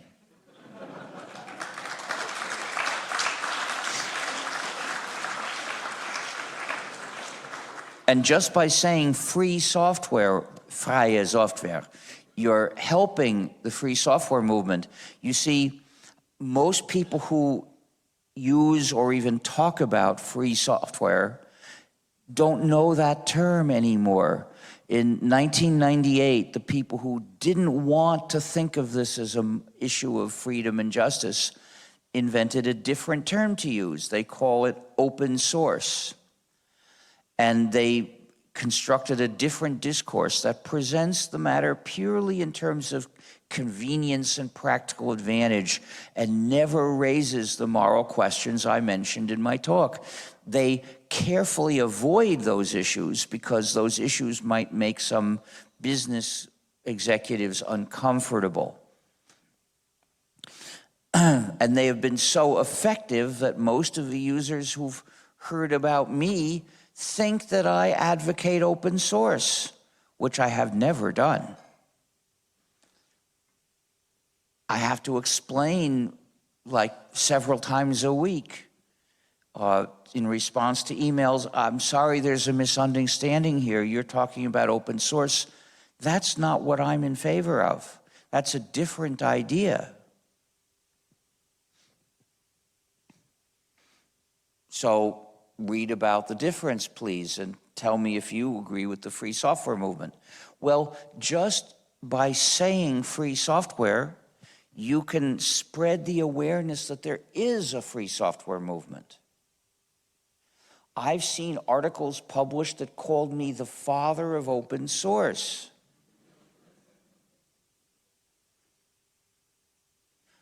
I send a letter to the editor saying, if I'm the father of open source, it was conceived through artificial insemination using stolen sperm without my knowledge or consent. Then I explain about the free software movement. I present its name and the ideas that I've told you today, or earlier forms that I had at the time. And that, of course, is the serious purpose of that letter, to make people aware that there's an issue of freedom and justice here, and open source covers it up. And please don't think that I join in covering it up. But I can't do enough. You, by making an effort to stop talking about open source and talk about freie Software instead, you can help do this if you want to. Because you're free. If open source expresses what you are in favor of, well, you're free to say that too. And there are a lot more ways to help in gnu.org/help. We have dozens of different kinds of work that would be useful for you to do to help us. And you can join the Free Software Foundation at fsf.org, or you could do it here and pay your dues in cash. And now it's time for the auction.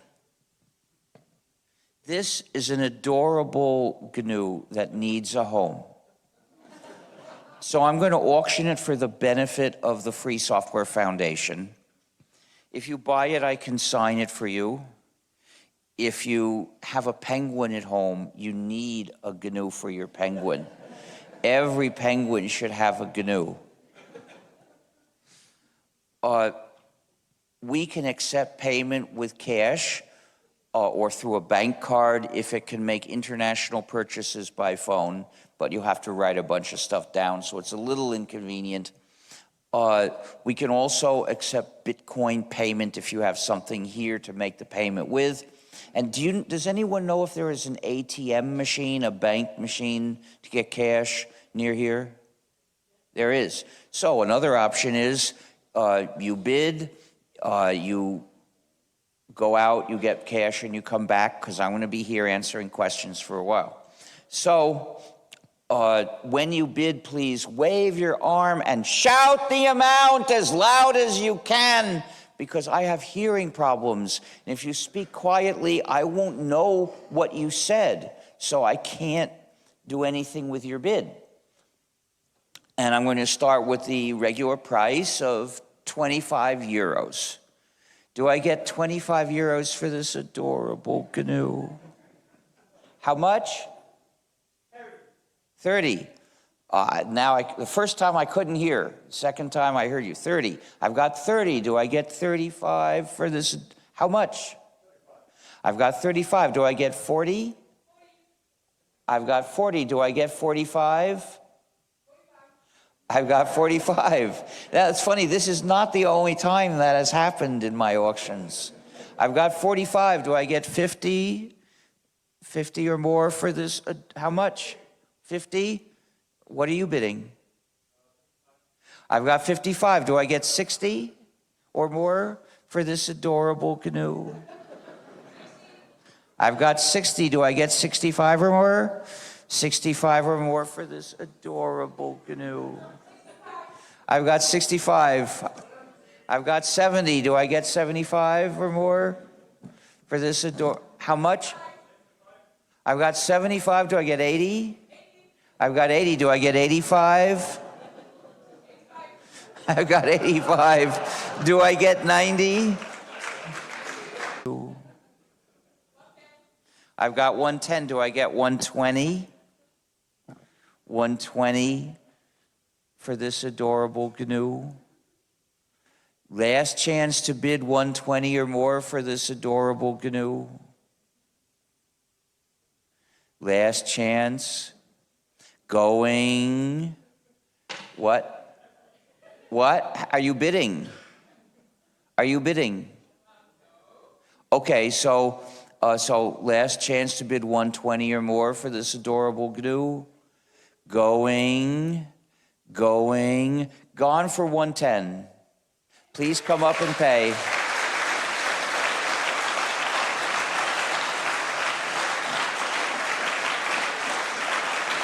How do you wish to pay? Okay. Let's do it. Let's do it. I'll sign after the questions. I don't want to delay that more than necessary.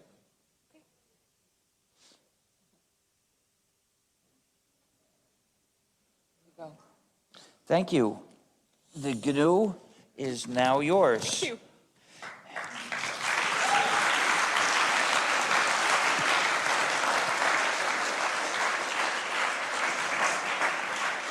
This is an adorable book. My book of essays, Free Software, Free Society. So I'm going to auction it for the benefit of the Free Software Foundation. And the rules of the auction are the same, and the starting price is the same, 25 euros, and I can sign it also. By the way, if you brought a shirt, I can sign those also. Is there anyone selling outside now? Harold, is anyone selling? Because, you know, the merchandise is still there. I hope you'll get some. And the stickers are still there. Please take stickers. I hope all those stickers will be taken and put to good use. Any place people will see it is good use. Just don't put it on your shirt because it won't last. Put it in a place where it will last for a while. So, do I get 25 euros for this? How much? 30. Do I get 35? How much? I've got 35. Do I get 40? How much? Say what you're bidding. I've got 40. Do I get 45 euros? How much? I got 45. Do I get 50 or more for this adorable GNU? Sorry, adorable book. How much? As soon as you start waving your arm, please shout the amount. Don't wait for me to look at you. I've got 55. Do I get 6? I've got 60. Do I get 65 or more? I've got 65. I've got 70. 75 or more? Do I get 70? How much? What? Speak. I've got 75. Do I get 80 for this adorable book? 80 or more to the Free Software Foundation to defend freedom. Last chance to bid 80 or more for this adorable book to the Free Software Foundation to defend freedom. Going. Gone for 75. Please come up and pay.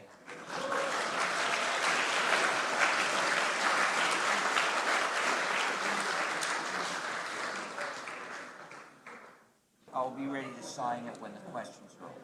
Okay, thank you.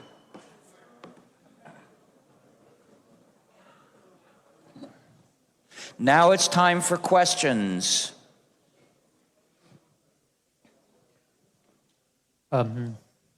First question, Richard, to you, to the audience. Should we record the questions and answers? I can't hear you at all. What? Should we record the discussion or switch off the camera? I would like to, but because I think it's useful to publish that.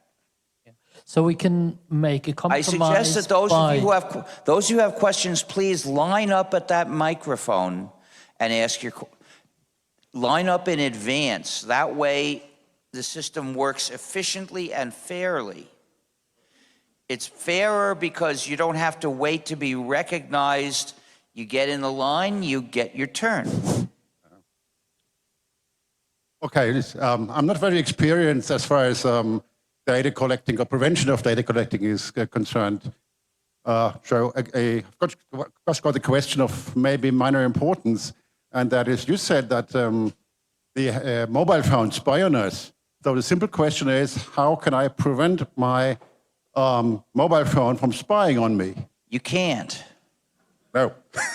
But Can't I just break it up and put certain parts on maybe the upper part of the kitchen, the battery? oh, well, okay. If you want to do physical modification on it, maybe you could, but it wouldn't work as a mobile phone if it weren't spying on you. Right, so while I'm sleeping, I might break it up and put away the batteries and then everything is all right? Could, or you could just, you could just throw it away or give it to somebody else who wants to be spied on. Or Okay. I've never had one. I learned these things around 2003 because I was considering whether to get a mobile phone. And back then they were not, quote, smart, unquote. They didn't have user installable software at all. All they did was the basic stuff. So that issue didn't arise for me, but I still had to consider whether they were mistreating me, and I found out that they were. Next question. What about the GPS that is installed in cars, firmly Installed in what? in motor cars? Oh, well, yeah, if I had a car, I would basically stop the antennas from functioning. I would not tolerate a connected car. I would insist on disconnecting it. So there are two antennas. There's, I believe, a cellular modem. And of course, through that, the phone network can track the position of the car. And then there may be the GPS as well, which would enable the car to help track it even more finely. And I would make both of those antennas non-functional. Now, one way is to disconnect it, remove it.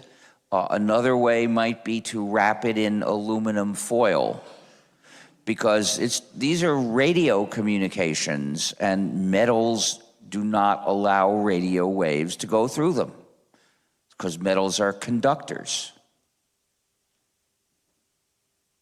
In addition, I want to say, I personally, I do not have a car that has a GPS, but I have bought a GPS myself anonymously, which does Well, that's not track me. it's different. That's different, yes. It's different because that means the GPS device you got, I assume it's not connected in any way to the car's systems. So maybe your GPS device doesn't transmit anything about where you are, but maybe it does. If it's proprietary software inside, then you may be invited every so often to update the maps. Well, guess what else it does at the same time as downloading updated maps? It uploads where you have been. But nowadays you can get free software to do the same job using the map data from OpenStreetMap. Thank you. Okay, so you briefly touched upon the topic of... Speak louder, please. I can't hear you. Okay, so you briefly touched upon the subject of surveillance versus democracy. And so you probably heard about the Fridays for Future protests. I'm going... The what? Fridays for Future protests, in essence. Yes. You know, it's a movement which has very strong demands for environmental policies. And I heard people say that, well, ultimately democracy is or might not be equipped to deal with this challenge. And no, maybe China's system might, you know. Actually, and let me answer. The question from my Before point is you just... say that, I want to talk to what they said. You can finish in a moment, but we don't really have effectively democracy. What we have is plutocracy. The rich rule. And that is behind many other injustices. Some of those injustices are directly economic, like falling wages for most people, precarious work, but also increasing monopoly or oligopoly in many fields, the concentration of industry, and also the accelerating use of fossil fuels. The reason we have been unable to democratically put an end to these fossil fuels and start moving to renewable energy is because these fossil fuel companies, with their money, have so much power that they've been able to block it all with disinformation and confusion and just don't pay attention, as well as plain old lies. And so the people who say that democracy is not up to this, they've been misled. They think that what's failing is democracy, but in fact what we know is that what's failing is that we don't really have effective democracy. Okay, so you don't see a contradiction there, because my question was aimed towards, if there were a contradiction, what kind of challenge would it take so everything would be grabbed or on the table? The challenge is to restore democracy, to defeat the plutocracy. I see. Thank you. By the way, I participated in one of the Fridays for Future protests in March. It was not easy for me to get the details of the protest because I refused to run non-free software, and many websites send non-free software in the pages, and then it runs in your browser, and I won't let it run. Our browser has something called Libre.js, which checks the programs in the pages to make sure that they're free. And their publication, well, it actually made use of Facebook. And then it had another site where you could get the details, except that if you tried to, that most of the site depended on non-free software, and I wasn't sure I could even find out about what time the protest was. How sad. And it was purely through failure to pay attention. If they had cared even a little bit about respecting the freedom of the people they were talking to, they could have. I wish I could convince them. I don't know how.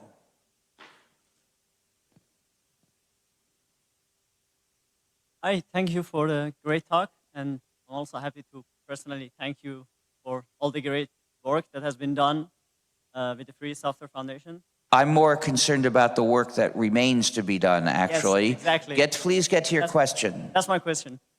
So in the last years, the movement have been very successful in bringing personal computers that are like free and... Could you get to your question, please? Yes, I want to compare two situations. I want to compare PC computers with mobile phones. We have been... Well, right. Mobile computing is a disaster for freedom of every sort. Basically, the companies made a second attempt to subjugate users more. And because they were dealing with people who had no awareness of the issues, they were able to manipulate, lure, and addict the users, and made a situation in which every kind of abuse is normal. And the people who are, when people feel the pain of this, they don't dare to question the assumptions on which that mobile domain is based. They only dare demand small changes in individual areas or with individual companies, and they hardly even demand any laws to stop it. Sorry, but that's not my question. My question is, nowadays, if I want to solve my questions when I'm sitting at my desk with my personal computer, I can run free software well, and it's cheaper, much easier to use. It gives me Forget the, yes, you can't but do when I that want to in a have it mobile in my phone. pocket and use all these services that makes my life easier. Well, Else- most of them are mistreating you. You need to recognize that many of them are actually disservices, but they are giving you a visible benefit and an invisible abuse. But why So we I have don't them want to with touch free any of software those. philosophy? Why don't we haven't been able to develop First of all, please, free software is an issue that arises for programs you are thinking of running on your own computer. You get a copy. And the question is, what are your rights to do things to that copy? Are you allowed to study and change it? Are you allowed to redistribute it? Are you free to run it in the way you wish? But these issues do not arise for a service, because a service isn't something you install a copy of. You can't. Even if you had the same software. Let's imagine that the software that runs Facebook servers were free. You could imagine installing it, but if you did, you wouldn't get a competitor to Facebook, because Facebook's advantage is it has billions of users, or useds, as I call them, billions of Zuckers. And you, with no useds, no one would see a reason to switch to your system. You can install free software and run a social network, and it may be a good thing to do. There are free federated social networks like GNU Social. You can run a server for that. The point is that that doesn't solve the problem. You could imagine a replacement for Uber which doesn't track people. Now, there are in some places alternatives to Uber. There are systems even that were set up in some places by taxi drivers. And they may be owned as a cooperative by taxi drivers, but they track people and identify the customers just the same as Uber. So from my point of view, they're equally unjust, and I wouldn't consider using one. My policy towards them is the same as my policy towards Uber. I won't let them spy on me. So this is a different kind of problem. Now, it is true that it's not easy to run smartphones with free software, but there are some models where you can. You can install Replicant, which is a 100% Libre variant of Android. And you could install some apps that are also free software from F-Droid. But you won't be able to do a lot. You know, if the convenience you want comes from these internet disservices, you'll find that they require non-free client software, which won't run on Replicant, and which is not in F-Droid. And of course, they would require you to agree to horribly unjust terms of service. I didn't even begin to get into that, but when I look at the terms of service of any non-trivial service, I very soon see some things I wouldn't dream of ever giving into. Now, there is an attempt to build a portable phone that would to some extent resist the surveillance. In the Librem 5 phone, there will be a switch to turn off the power on the radio processor. See, the radio processor is what can only run non-free software. It's secret. We don't know how to write any free software for it. And that's where the universal backdoor is, and in nearly all phone models, the radio processor is directly connected to the microphone, so it can actually listen all the time and transmit without going through the application processor, which is where Android or Replicant would run. And in addition, it's typically connected directly to the GPS, so it can help track your location too. and they can remotely change the software to do any nasty thing they want. And in most phone models, the radio processor has control over the application processor, so they can tell the radio processor to write a different operating system into the application processor. So if you installed Replicant, somebody through the back door could overwrite it and put in proprietary Android. It's basic. Those phones are designed to make the user totally vulnerable. Well, in the Librem phone, they've changed various things to prevent those kinds of abuses. First of all, the microphone is not connected to the radio processor, so it can't listen unless the application processor decides to show it what the microphone is giving.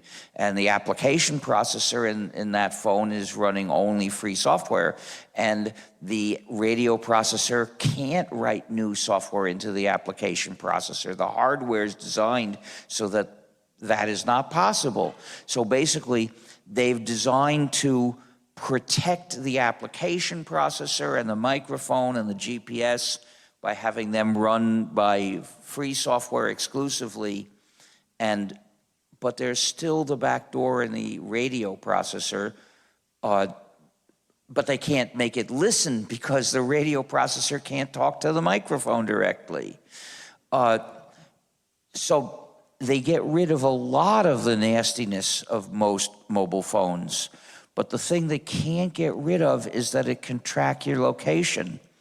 Because every mobile phone, in order to receive calls and messages and any other kind of communication, it has to send out a signal every so often saying, "Here I am."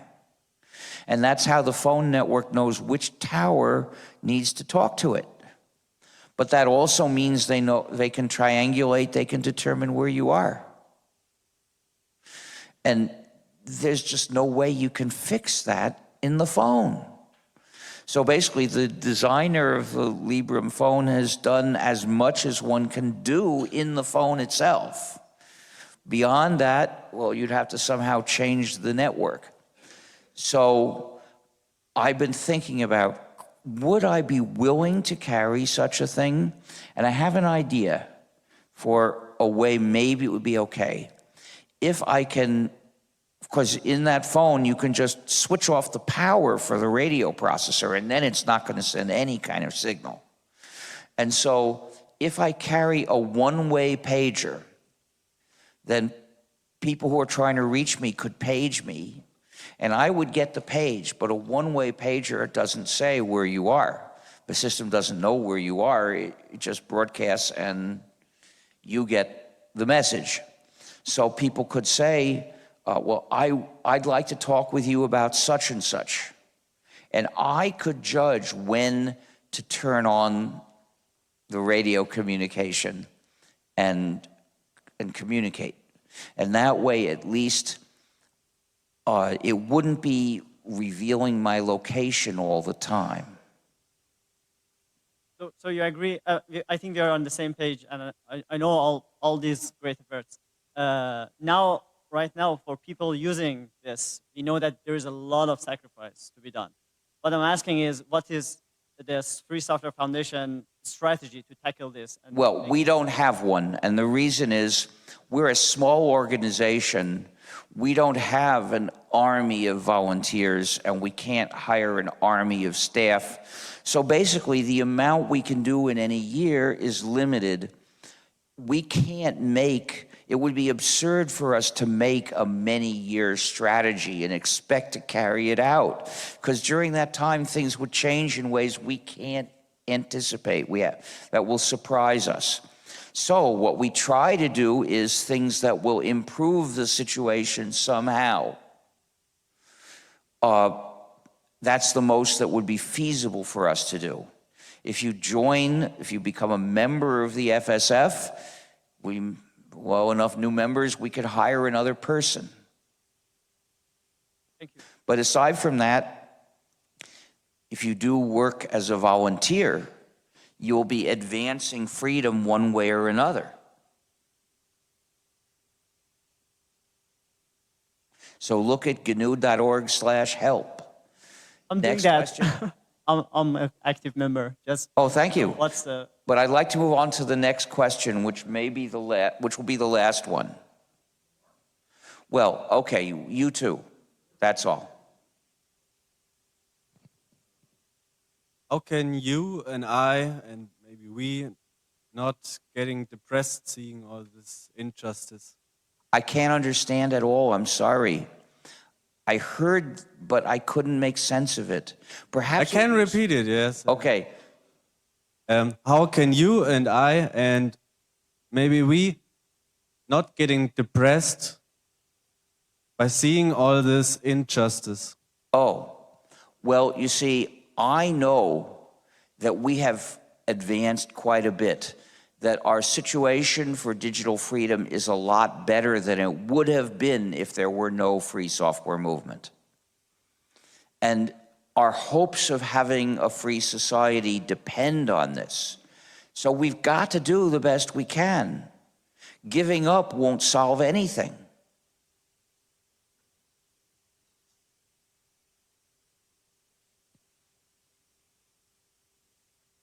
With regard to surveillance. I can't hear you very well. Can you hear me now? You have to pronounce each consonant more clearly. I have hearing problems. Sorry, I'm a foreigner. With regards to surveillance, do you have any suggestions for fraud protection that usually requires gathering a lot of contextual data? Sorry, fraud detection? Yes, exactly. I'm not an expert on that. It usually requires gathering a lot of contextual data. So if you have an anti-surveillance mechanism, Well, blocks that. I'm sorry, I don't know enough. But as I said, I generally reject digital payment systems entirely. So, because they would track me. Now, we do have a digital payment system that's anonymous. It's called GNU-Taler. But it doesn't require fraud detection of that kind. You see, the GNU-Taler system includes verifying the validity of the payment. That's done with encryption. Now, the way you get Thaler tokens is you pay a sort of bank, and in the payment to the bank, how do you do that? It could be identified. They may want to have fraud detection systems at that stage. The point of GNU-Taler is once you get the Thaler tokens, you can spend them and no one can ever work out who spent them. And no fraud detection is, no separate contextual fraud detection is needed there. All right, thank you. Okay, I'll answer one more question.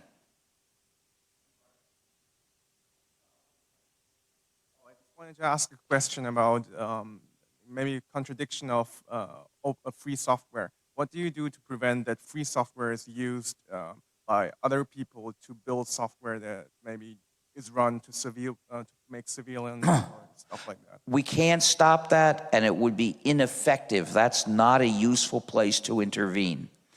Back in the 1980s, I got a request to send a copy of the original Emacs, I think it was, to someone in the Soviet Union.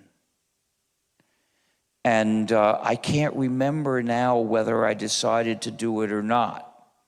But I realized that they could certainly get it some other way, and that I couldn't, you know, what would they use it for? They might use it for perfectly innocent things. It might be used for pure research. It might be used to write down the list of people to imprison or even shoot. The point is, as the author of a general purpose program for everyone, I have to accept it will be used for all sorts of things, just like a pen. A pen could be used for all those things. A pen could be used to write a check. A pen can be used to write a check honestly. It could be used to write a fake, a fraudulent check. And the thing is, if you're going to make something as general as that, you can't control what it's going to be used for, and it would be wrong if you tried. But wouldn't it be useful just to try to legally restrict the... No, that would be a disaster. It would destroy the free software community. And the reason is people have so many different ideas of what they wish nobody else would do. So I'm sure you could imagine that there would be people who want to put on free software restrictions about using it to do this kind of job or that kind of job. There would be people who say, you're not allowed to use this to produce or sell halal meat. And there'd be others who'd say, you're not allowed to use this to, to make or sell non-halal meat. And there would be other, every possible cause that people have an opinion about, you'd see programs carrying rules about what you're allowed to do. What this would mean is that every political or moral dispute in our society would leak into software, making programs that restricted what people could do with them. And if we allowed those into our free software community, it would become useless. So we have to declare a zone of ideological peace by sticking to the definition of freedom zero, which is freedom to use the program however you wish for any purpose. Okay, thank you.